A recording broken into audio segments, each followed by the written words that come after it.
kalian masih bisa melanjutkan lagi ya, semangat ya. Ini oke, Assalamualaikum warahmatullahi wabarakatuh. Selamat siang anak-anakku. Bisa dinyalakan dulu kameranya, ini masih ada ini? Masih siap melanjutkan lagi?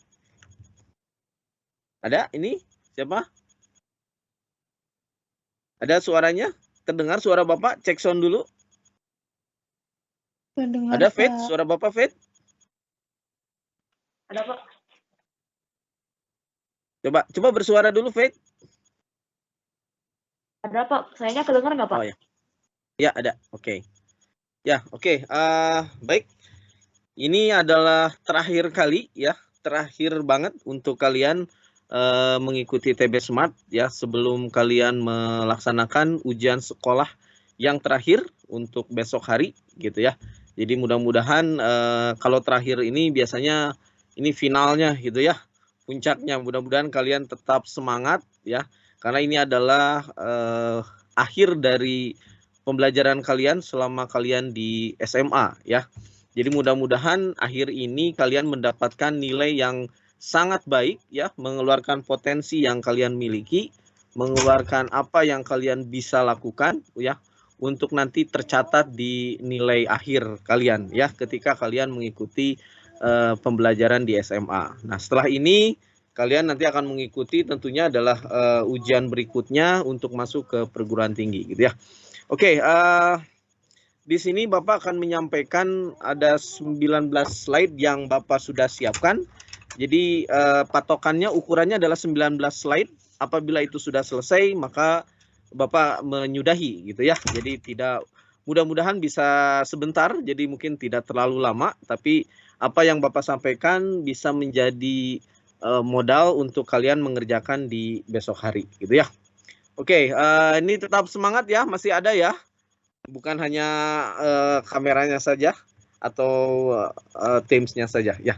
Oke, Bapak akan menyampaikan, diawali ya, share screen dulu.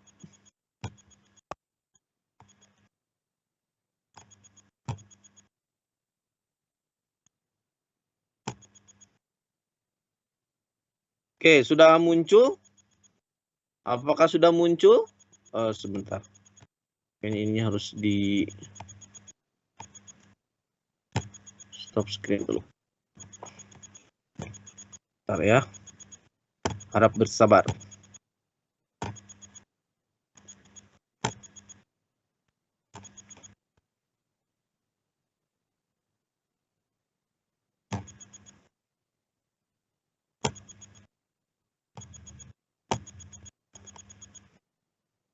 Oke, sudah munculkah PowerPoint yang Bapak share-nya? Mohon direspon. Ada? Udah ada, Pak. Ada ya? Oke. Udah ada, Pak. Ya, siap. Oke, jadi di sini adalah Bapak sudah siapkan, jadi dengan tim saya kebetulan ada 2 ya, guru yang mengajar di kelas 12, yaitu saya dan Pak Doni, sudah membuat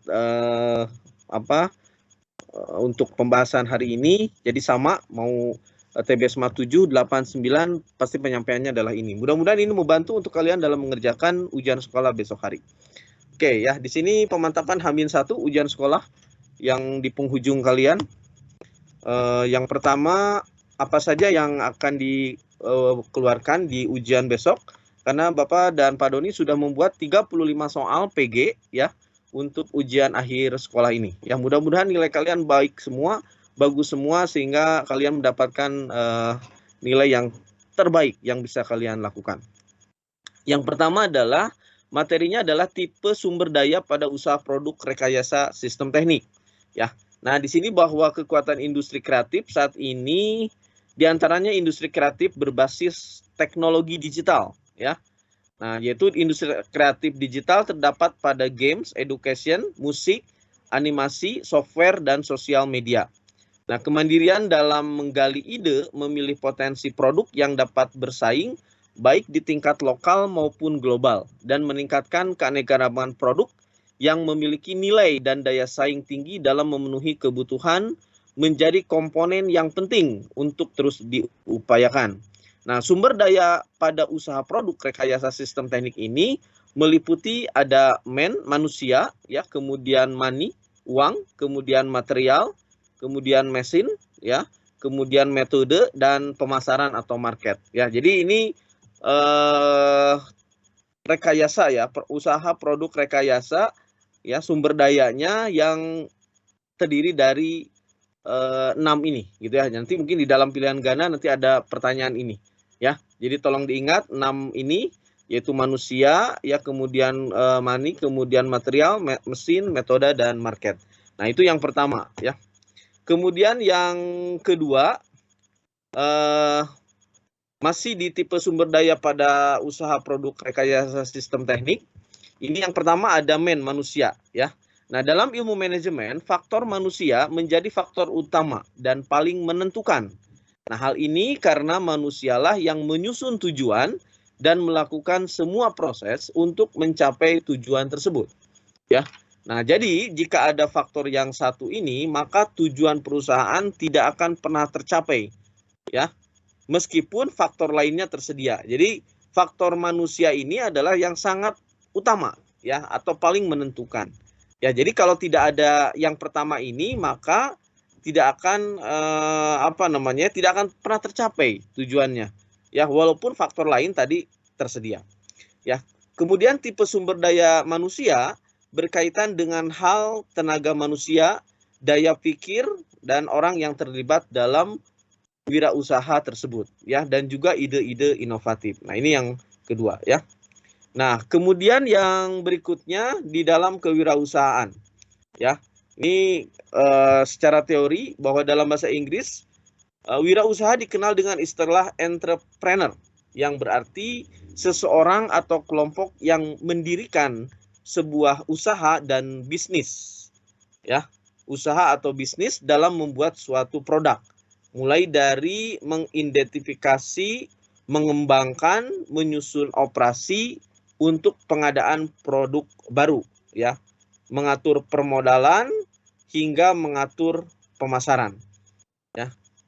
Nah, sikap seorang wirausaha inovatif, kreatif, percaya diri, ulet dan disiplin. Nah, ini ciri, ya, ciri dari seorang wirausaha ini, ya, memiliki sifat inovatif, kreatif, percaya diri, ulet dan disiplin. Nah, ini perlu, ya, nanti akan keluar, ya, apa saja yang menjadi ciri sikap seorang wirausaha, ya. Nah, kemudian berikutnya adalah ini ada Alvin Toffler pada tahun 1980 dalam teorinya melakukan pembagian gelombang peradaban ekonomi dalam 3 gelombang. Nah, ya, tolong ingat, ya, dalam 3 gelombang. Gelombang pertama adalah gelombang ekonomi pertanian. Nah, jadi yang pertama adalah gelombang ekonomi pertanian. Kemudian dilanjut yang kedua adalah gelombang ekonomi industri atau manufaktur. Ya, kemudian yang ketiga itu adalah gelombang ekonomi informasi. Ya. Nah, kemudian diprediksikan pada gelombang keempat yang merupakan gelombang ekonomi kreatif dengan berorientasi pada ide dan gagasan kreatif. Ya, kalian bisa ingat, ya. Jadi gelombang pertama adalah gelombang ekonomi pertanian, gelombang keduanya adalah ekonomi industri, gelombang ketiganya ekonomi informasi, dan gelombang keempatnya adalah ekonomi kreatif, gitu, ya. Nah, ini kalian harus ingat ini, ya, 4 hal ini. Oke, ada pertanyaan dulu sampai sini? Kalau tidak dilanjut, ya. Oke, kemudian faktor perancangan sebuah produk. Nah, ya.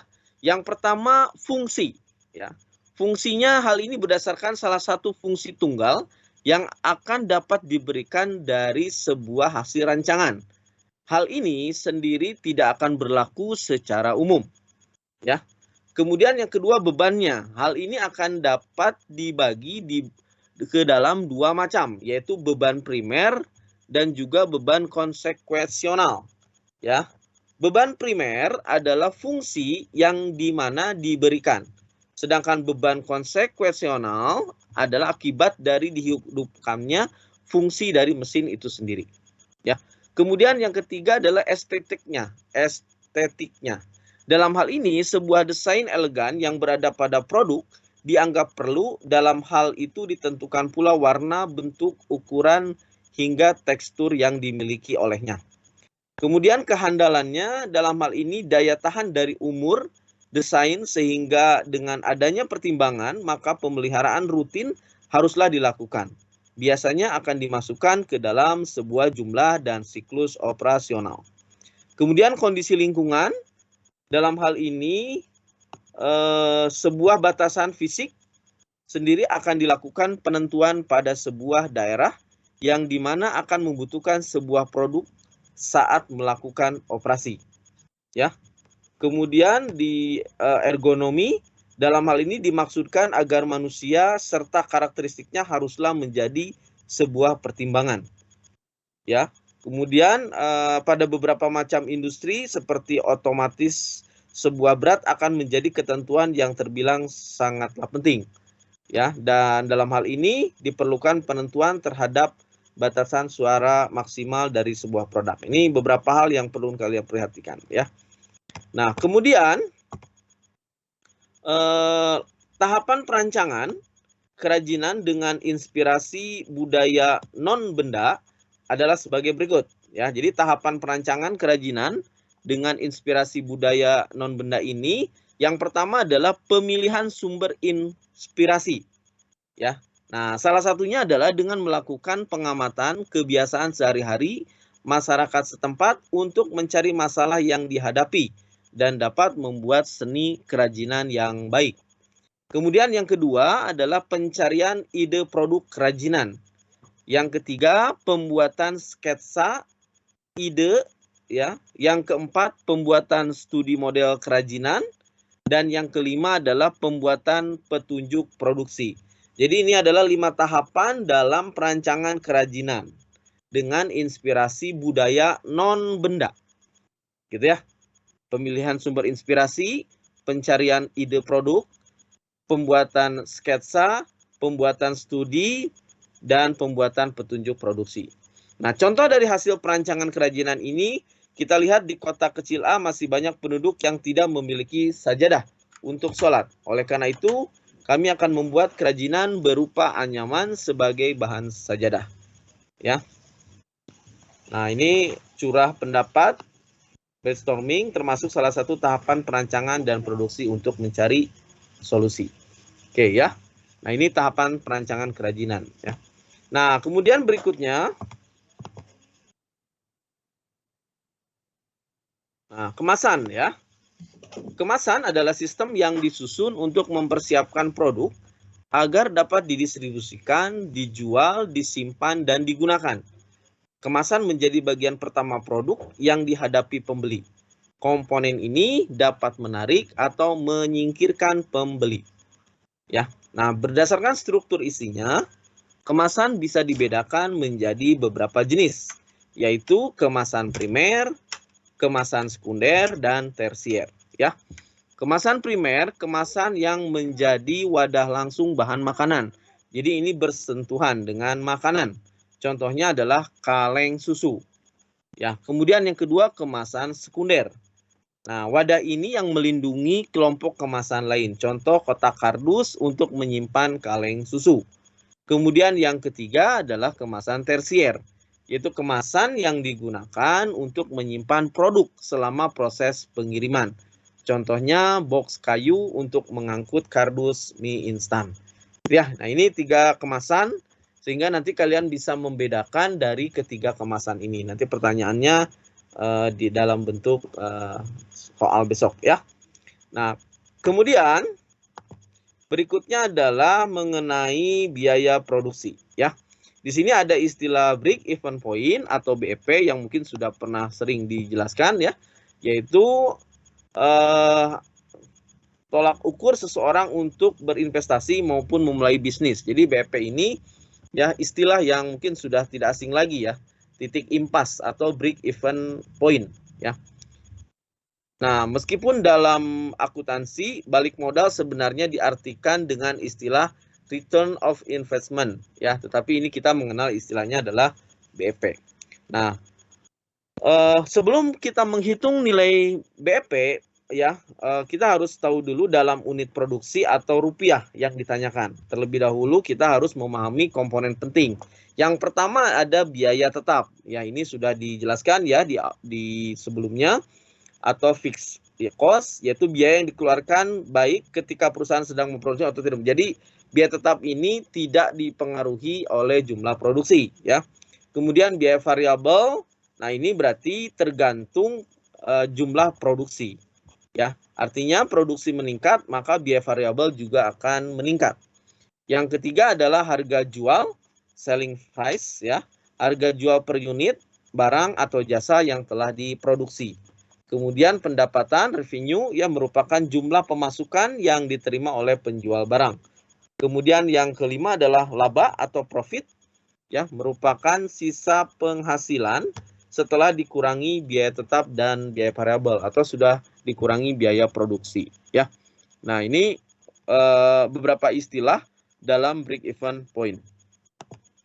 Kemudian cara menghitung break even point ini juga sering kita menghitungnya, yaitu yang pertama adalah per unit, ya. Bagaimana cara menghitung break even point adalah dengan menggunakan metode BEP unit, ya.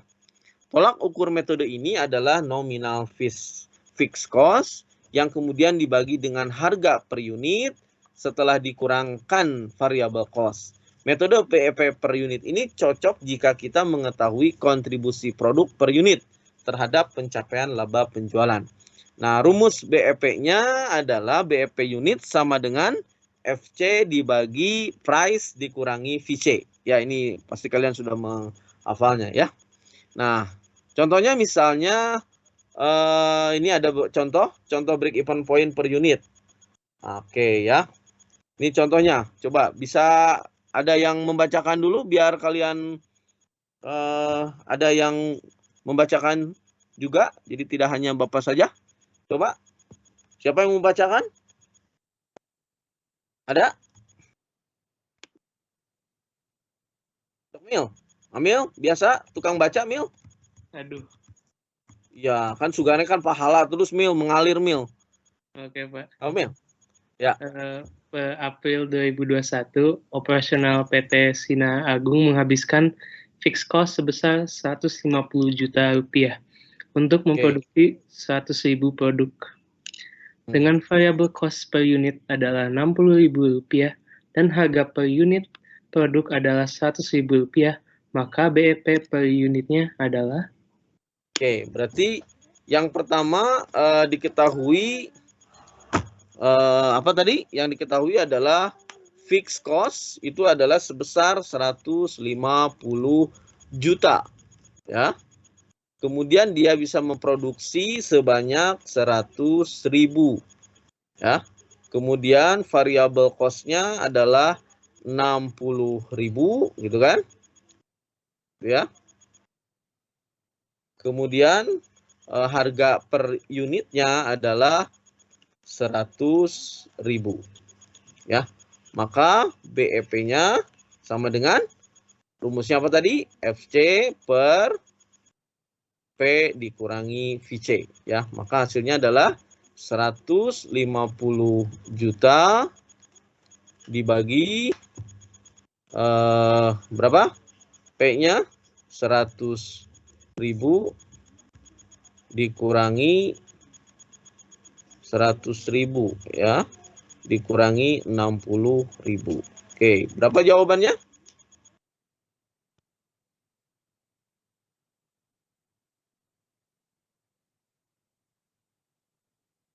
Berapa jawabannya?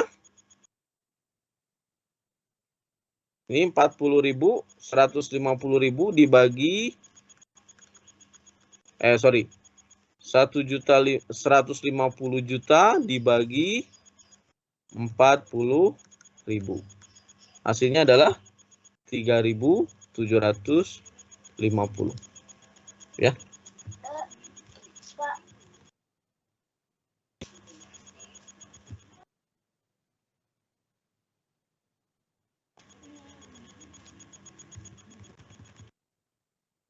Oke, sampai sini ada yang ditanyakan? Tidak ada, ya? Lanjut, kalau tidak ada. Sebentar, ini kok Bapak belum bisa ini ya. Sebentar ya. Stop screen dulu ya.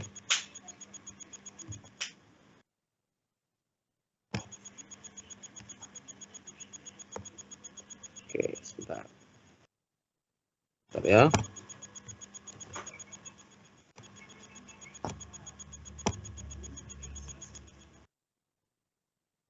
Soalnya ininya nggak muncul. Sebentar.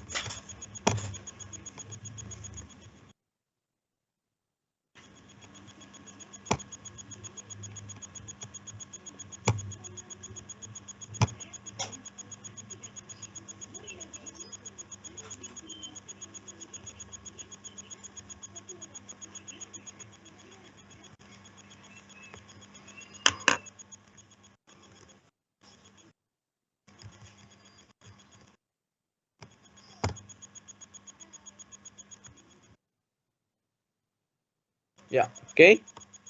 Nah, berikutnya ya. Oke, ini adalah untuk menghitung ya break even point rupiah. Nah, kalau tadi kan unit ya. Kalau yang ini adalah menghitung break even point tapi yang rupiah ya. Misalnya per penjualan, poin kedua cara menghitung break even point adalah dengan berlandaskan pada nilai penjualan. BEP per penjualan adalah BEP yang dihitung berdasarkan biaya tetap dibagi selisih antara antara harga jual dan perbandingan variable cost dengan harga. Nah, berdasarkan metode ini, rumus break even point gitu ya, adalah BEP per penjualan sama dengan fixed cost ya dibagi 1 kurangi variable cost dibagi harganya. Berarti untuk untuk menghitung BEP rupiah, kalian bisa menggunakan BEP sama dengan fixed cost dibagi 1 kurangi variable cost per price, harga ini ya. Nah, ini kalian bisa menggunakan ini. Ya, ini adalah BEP-nya untuk rupiah. Kalau yang tadi ya, BEP-nya ini untuk unit ya. Ini untuk BEP unit. Artinya berapa unit ya dia akan menghasilkan BEP ya. Oke, misalnya contohnya seperti ini. Siapa nih yang membaca? Faith, mau baca Faith? Mau Faith baca Faith? Ya, coba Faith, boleh? Suara saya jelas atau enggak, Pak? Oh, jelas. Mantap.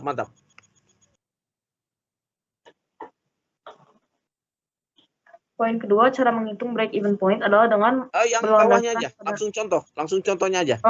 Langsung contoh. Per Januari 2021, Pak Aman berhasil mendapatkan omzet sebesar 100 juta rupiah dengan pengeluaran fixed cost sebesar 20 juta rupiah dan variable cost sebesar 40 juta rupiah. Dengan demikian, BEP penjualan Pak Aman adalah? Oke, jadi dari soal ini yang pertama kita ketahui apa saja nih ya. Pertama 20 jutanya adalah fixed cost ya. Berarti FC-nya adalah 20 juta. Ya. Kemudian apa lagi yang diketahui? Variable cost-nya 40 juta. Ya, 40 juta. Kemudian apa lagi? Apa lagi nih?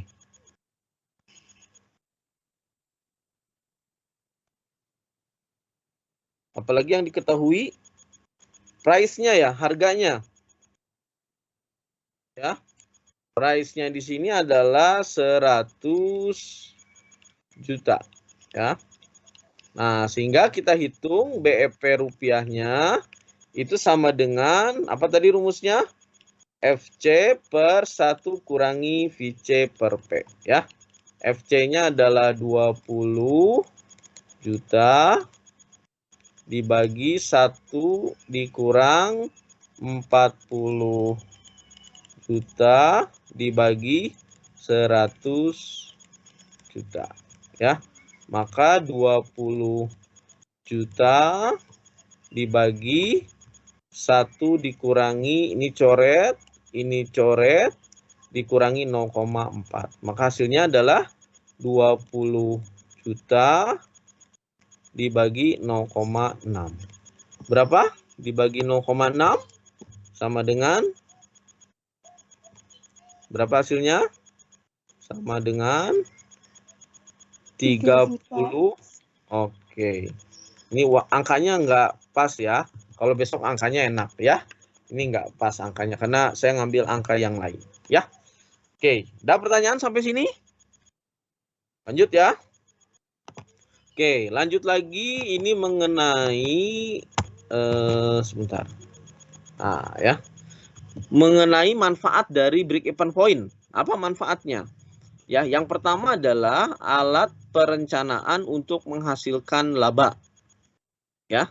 Kemudian yang kedua memberikan informasi ya mengenai berbagai tingkat volume penjualan serta hubungannya dengan kemungkinan memperoleh laba menurut tingkat penjualan yang bersangkutan. Ya, kemudian yang ketiga adalah untuk mengevaluasi laba dari perusahaan secara keseluruhan. Yang keempat adalah mengganti sistem laporan yang tebal dengan grafik yang mudah dibaca dan dimengerti. Jadi dari break even point ini bisa dibuat laporan dalam bentuk grafik ya. Jadi ada 4 manfaat dan ini kalian tolong ingat ya sehingga besok nanti ada pertanyaan tentang manfaat kalian bisa ingat dari 4 ini ya. Oke.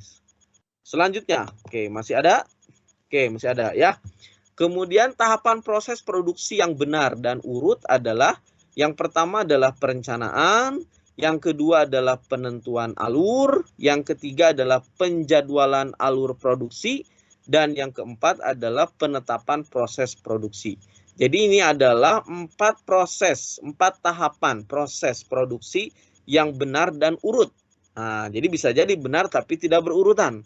Jadi urutannya adalah perencanaan, penentuan alur, penjadwalan alur produksi, dan penetapan proses produksi.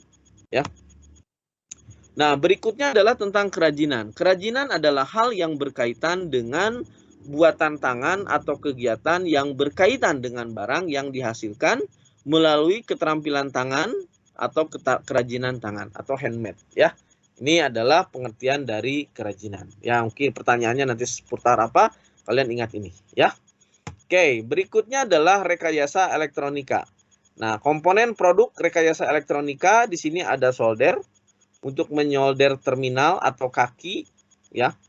Komponen elektronika dengan papan rangkaian atau PCB. Kemudian obeng untuk mengencangkan ataupun mengendorkan baut. Kemudian tang untuk memegang atau memutar mur atau dari baut. Kemudian pinset untuk menjepit sesuatu yang ukurannya kecil. Kemudian terakhir penyedot timah untuk menyedot timah solder saat ingin melepaskan komponen elektronika yang telah disolder. Jadi ini adalah komponen-komponen produk rekayasa dan fungsinya. Ya, jadi kalian tolong ingat ya, karena nanti pertanyaan bisa kemana-mana dari sini. Ya, oke ini 5 komponen, walaupun di luar ini masih ada ya, tapi saya sampaikan yang mungkin nyambung dengan pertanyaan besok. Kemudian berikutnya adalah tentang promosi dalam kewirausahaan. Nah, perencanaan promosi dapat meliputi 3 faktor, yaitu segmentasi pasar, target konsumen, dan media yang digunakan. Segmentasi pasar, nah, kalian memahami ya segmentasi pasar. Kemudian yang kedua target konsumen, ya. Kemudian yang ketiganya adalah media yang digunakan dalam promosi. Nah, ini adalah perencanaan promosi ya, ada 3 faktor. Kemudian ide wirausaha. Faktor internal dalam pemunculan ide wirausaha servis dengan peralatan sistem teknik kecuali ya. Ini pertanyaan ini kali ya. Pengetahuan yang dimiliki, pengalaman dari individu itu sendiri, pengalaman saat ini melihat orang lain menyelesaikan masalah, intuisi yang merupakan pemikiran yang muncul dari individu itu sendiri. Ini mungkin bukan kecuali ya. Ini pertanyaannya bukan kecuali. Jadi faktor internal yang dalam pemunculan ide wirausaha servis ya. Ini kecualinya tolong dihapus ya. Oh, oke. Ya.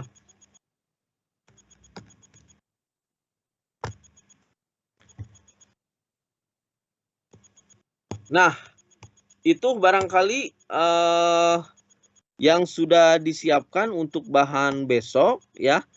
Yang lainnya kalian bisa maksimalkan dari apa yang mungkin sudah kita pelajari sebelumnya ya. Jadi tadi janji Bapak kita akan dibatasi dengan slide. Nah, begitu slide-nya sudah selesai berarti materi sudah selesai untuk besok. Ya, kalian kira-kira kalian sudah siap besok? Ya. Amel, gimana Mel? Siap Mel? Oke ya. Jadi Bapak tidak akan banyak menyampaikan hari ini ya karena kalian sudah banyak lah ya.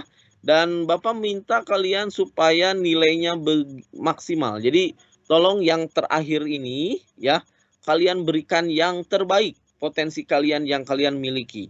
Ya, jangan kalian rusuh. Tahu rusuh Mel? Rusuh, tergesa-gesa dalam mengerjakan. Santai saja kalian mengerjakan 75 menit, baca dengan teliti, baca dengan tenang, kerjakan dengan tenang, ya. Nah, tadi pengalaman Bapak tadi melihat pelajaran misalnya mata pelajaran Jepang tadi ya, 30 menit sudah selesai. Setelah itu kalian bingung ngapain, ya. Nah, jadi Bapak inginkan kalian betul-betul membaca soal itu dengan sebaik-baiknya, dengan tenang gitu ya, kemudian mencari jawaban yang tepat. Gitu ya. Jadi Bapak inginkan kalian berikan yang terbaik untuk yang terakhir kalinya. Karena setelah ini kalian tidak akan belajar lagi PKWU ya. Tidak akan belajar llagi prakarya kewirausahaan di SMA gitu ya. Nah, kalian nanti akan setelah ini kalian mempelajarinya mungkin persiapan untuk UTBK gitu ya. Nah, jadi tolong untuk yang terakhir kalinya kalian berikan yang terbaik, maksimal nilainya sehingga kalian betul-betul mendapatkan nilai yang sangat tinggi. Ya. Oke, ada pertanyaan dulu sampai sini? Pak, PPT-nya ada pertanyaan sampai sini? Gimana? Nanti PPT-nya di-share nggak ini? Oh, kalau mau boleh. Nanti ke Amil. Boleh. Ya. Nanti kamu bisa pelajari lagi ya. Boleh nanti. Di WA aja ya. Biasa di WA ya. Oke, yang lain ada lagi pertanyaan? Karena ini adalah terakhir ya. Terakhir, mata pelajaran terakhir, ujian sekolah terakhir, TB Smart yang terakhir ya.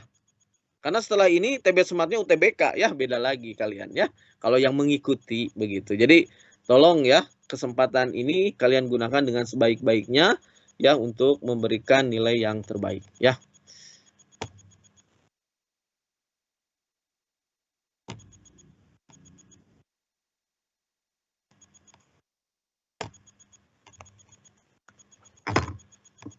Oke, ada? Tidak ada? Cukup? Oke, kalau cukup sebelum Bapak tutup, karena ini yang terakhir kali ya Bapak bertemu sebagai guru PKWU di hadapan kalian, mungkin ada hal yang kurang berkenan, Bapak mohon maaf ya yang sebesar-besarnya. Selama pembelajaran 3 tahun, Bapak mengajar PKWU di kelas 10, juga pernah mengajar fisika di kelas 1 dan kelas 2-nya untuk beberapa siswa gitu ya. Jadi banyak hal yang mungkin kurang berkenan, banyak hal yang tidak maksimal. Mohon maaf ya, mudah-mudahan kalian mendapatkan hal yang kalian cita-citakan selama ini ya. Kalian mendapatkan perguruan tinggi yang kalian cita-citakan, kalian menjadi orang-orang yang sukses di kemudian hari ya, sesuai dengan cita-cita yang diinginkan. Nah, sehingga sebelum kalian nanti menjadi orang-orang yang sukses ya, mungkin sulit Bapak mendapatkan foto kalian ya. Nah, jadi sekarang Bapak ingin kalian menyalakan dulu kameranya. Kita ingin foto bersama dulu sebelum Bapak tutup, biar nanti kalau misalnya Amil sudah jadi pejabat, nah Bapak punya kenang-kenangan ya. Mil, dulu Amil ikut TB Smart sama Bapak nih PKWU terakhir. Nah, gitu ya. Jadi tolong yang lainnya juga sama, Faith juga sama. Nanti kalau udah menjadi orang yang besar gitu ya Faith ya, Bapak sulit mendapatkan Faith. Nah, Bapak punya kenang-kenangan nih nanti ya. Oke, yang lainnya mohon bisa dinyalakan dulu kameranya. Bapak ingin foto bersama dulu nih. Ya, ada? Bisa? Ayo. Ini baru 2 yang menyalakan kamera. Bisa nyalakan dulu kameranya.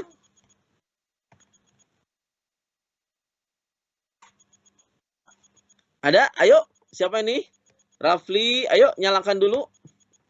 Nah, Maulidito ya toh ya. Nanti Bapak kalau kamu udah jadi orang hebat kan Bapak susah mendapatkan foto Maulidito ya. Serenada juga